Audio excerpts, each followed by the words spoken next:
That was a extremely hard-fought victory. We knew it would be. We knew it would be a great challenge, and we have a lot of respect for Butler. They're a ranked team.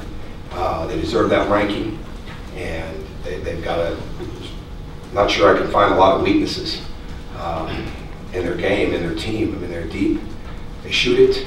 They get to the rim. They've got matchup problems all over the court. They rebound it, and we were going to have to play extraordinary game, and we did. We didn't play what I would call a 40-minute game. We had some lulls at the end of the first half after we got up 10 that we certainly like to have back, but we learned from it. We responded in the second half, and every time that we really did what we wanted to do in the sense of following the game plan, we had some good success. And first half, we got a little careless with that once we had the 10-point lead. Like I said, our transition defense wasn't as good. A couple fouls that didn't happen. We shot a little too quick without getting through the paint. And in the second half, we didn't have any of that. And I think the fact that they only got 8 free throws in the second half, the fact that Kellen Dunham didn't get any of them in the second half was big, especially after 9 for 9 in the first half. The fact that we did a good job in the three-point shooting, and that with Kellen and Alex going 2 for 8, that's a huge, huge thing in this game for us, because the way that they shoot it. We had to win the backboard battle, we felt, to win the game, and we did. And our guys stayed committed to that. It was a 1-point game at the 6-minute mark. We got 5 straight stops. That's the sign of a team that's trying to grow up and get better. And that was big for us. And then to give up 1 basket in the last 3 minutes.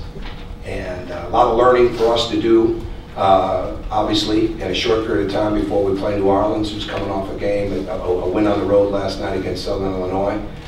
But we made a lot of progress this week. Frankly, we made a lot of progress since the Louisville game. And mindset, will, tenacity, all those types of things. And to me, everybody contributed to the win.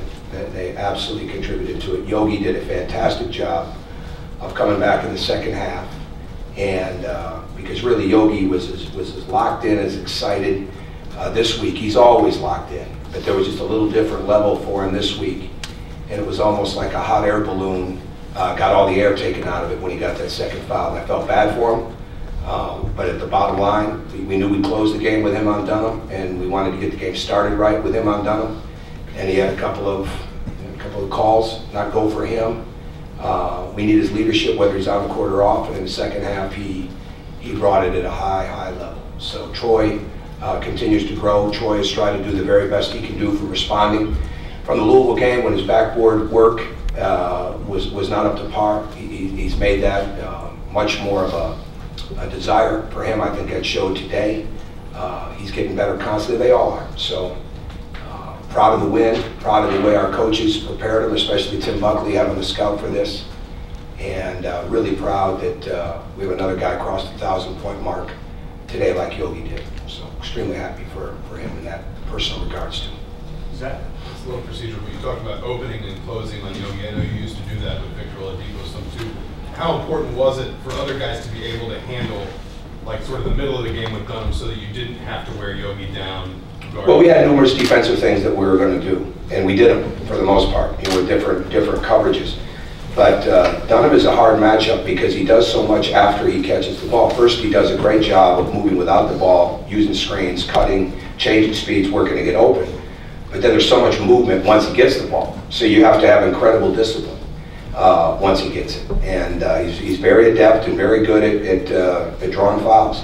And so you're not going to really guard a young man like that with that kind of ability to create that contact the whole game. But we rolled the dice with having him start the game that way, and unfortunately, calls just didn't go our way. So we had numerous guys that would guard him. I mean, and they're certainly far more than a one-man team. I mean, you can't lose sight of Keelan Martin when he's in the game, and Travis is an incredibly hard matchup, not just because of the way he scores at the post, but because of the way he passes from the high post, the way he shoots the ball. And they're good. I mean, they really understand what they're doing. Chris has done a fantastic job.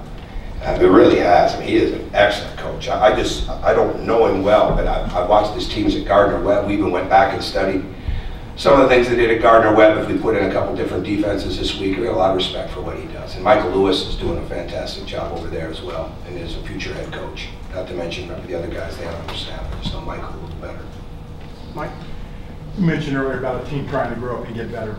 When you have a game like this, swaying back and forth, a physical game, and you take it at the end, what can 6 minutes do to the growth of mental toughness? Well, I thought how we responded at halftime had a lot to do with that, because we've got to learn, and this is where inexperience comes in. This is where playing young players in considerable minutes comes in. Is they've got to learn the game is always in the balance, and when you get up 10, it's not a time to get even remotely away from what's working, and because the other team they're not going away. I mean, they're going to make plays, they're going to make shots. So we responded at halftime in answer to your question, and I think we never let down in the second half. We never gave into it, and we never played like we had a lead. We never played like we were down. We just kept playing the right way the rest of the way. There's no question that we can help, but that'll help us in a great way, and probably pretty soon.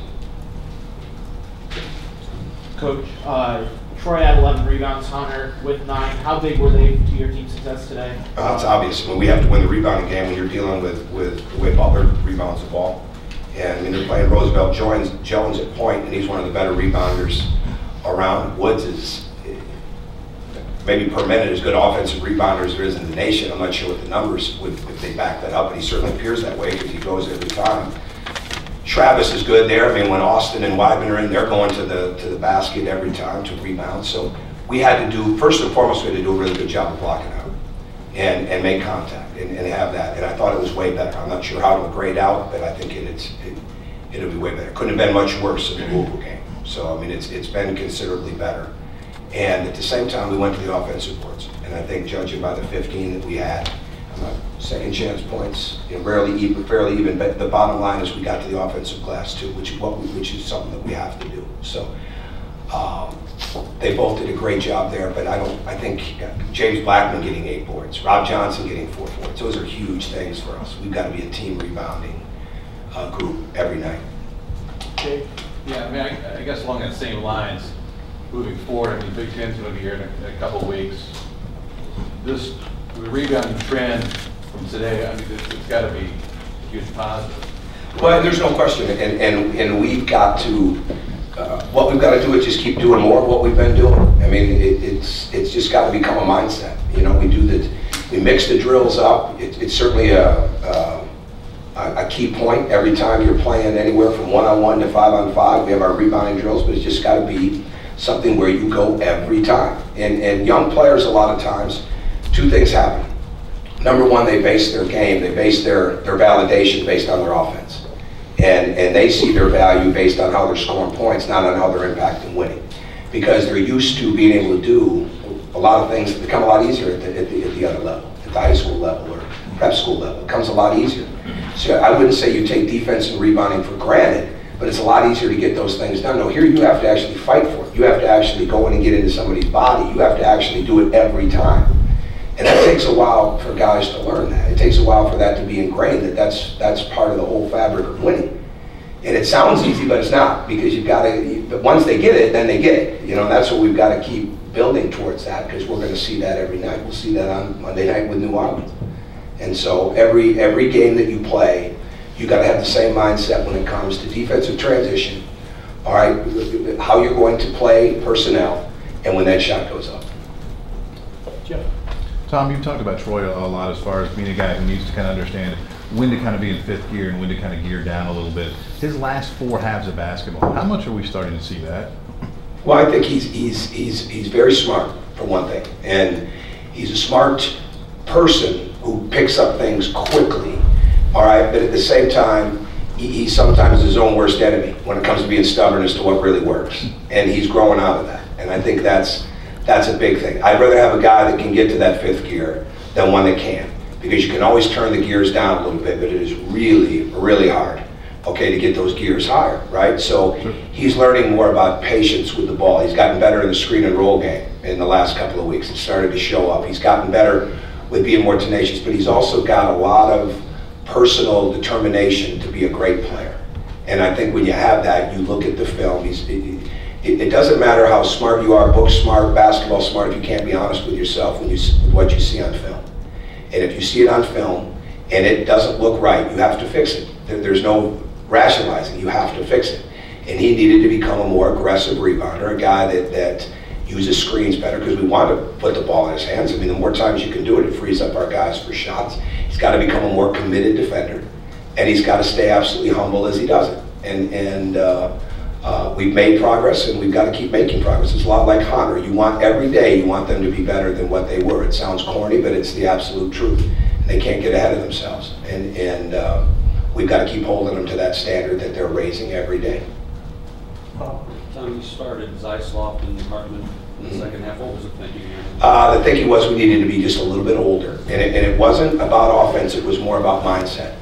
And in this type of game right here, you've got to look at it and say, okay, all right, let's just take a second here, look at it, all right, and get back into the flow and focus on what's important, which is how good our defense has got to be, how good our rebounding has got to be, and let the game come to us a little bit better. Those two, Rob and James, bring a lot to us, okay? And there's no birthright on starting lineups, and there's no, well, this is what we're doing every game. You have to adjust it based on how you see fit, and I thought those two did a really good job of responding. And I thought Nick and Colin did a really good job of going in there and helping provide something that we needed to get the second half started, because we did not have momentum at the end of the half, and we needed to get momentum back in our favor, in the sense that we were going to establish how we needed to play that game. And I thought James and Rob did a very good job of coming in and adding to that, and then impacting that after they added to it. And that's what you have to have. Anything else? Yeah, hey Tom. Your offense against their defense, they were only giving up 55 points, you scored almost 30 points more than them. Can you talk about maybe the efficiency of that offense and the fact that you were efficient offensively inside and out, as well as only had 11 turnovers? Well, the bottom line is we have to be on the attack constantly. Miss or make, we have to be on the attack. And the key with a team like Butler, it's much like the teams like Wisconsin and Georgetown, Nebraska will be like this, Illinois is like this a little bit. When they don't get, they don't want to be extended. Okay, I mean, they want to play defense the way they want to play it. They want to play it to the three-point line.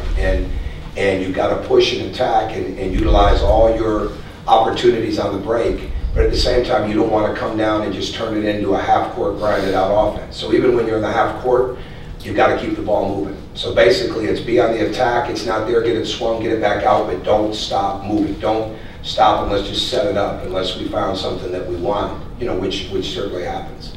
But for us, when we're moving the ball and when our bodies are moving and when we're defending like we did in the second half and getting out of the break and getting the fast break points like that, we've got a very good offense. When we slow it down, when we take first side jumpers, when we take shots that aren't there, when we over dribble, we've got a very poor offense. And our guys are learning the difference. And when you defend, again, like I said in the second half, you don't get into a trade basket mode for the whole game, and when you can put multiple stops together, your offense is going to look a lot better. And they're learning that they're learning more about each other all the time with what each other's strengths are and how to play to those. At the bottom line, the more movement, the better we're going to be. Last question, Jeremy. You mentioned earlier the will and tenacity your team had. How much did you see them sort of follow Yogi's lead in that regard down the stretch? Well, I think in the second half, I think they did. I think we didn't have Yogi enough, and frankly, he didn't do a very good job of that in the first half, which we covered. Is he wanted to play so bad, he was so excited to play, and he let himself get taken out of it a little bit verbally and mentally because he was sitting over there with those fouls. He's going back in. I mean, there's no doubt about that, and I wasn't going to sit him over there that early with 2 fouls in the whole half. We'll adjust. But he's got a tremendous presence. And to me, I'm always harder on him because he has it in him, but number two, he doesn't get nearly the national credit that he deserves for what kind of two-way player he is.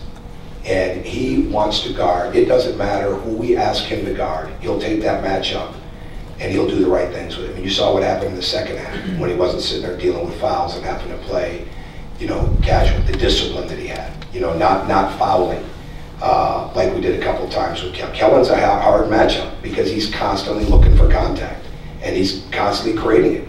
And I say that with great respect because it puts him at the foul line a lot. You've got to have a tremendous personal discipline. to guard somebody that has that much movement after the catch. And no matter what we were in defensively, you know, we did different things, and he was the catalyst for every bit of it. So absolutely, he did a great job, but he's more than a one-man leader. We're far more as a team than a one-man group, you know, when it comes to leadership. But at the same time,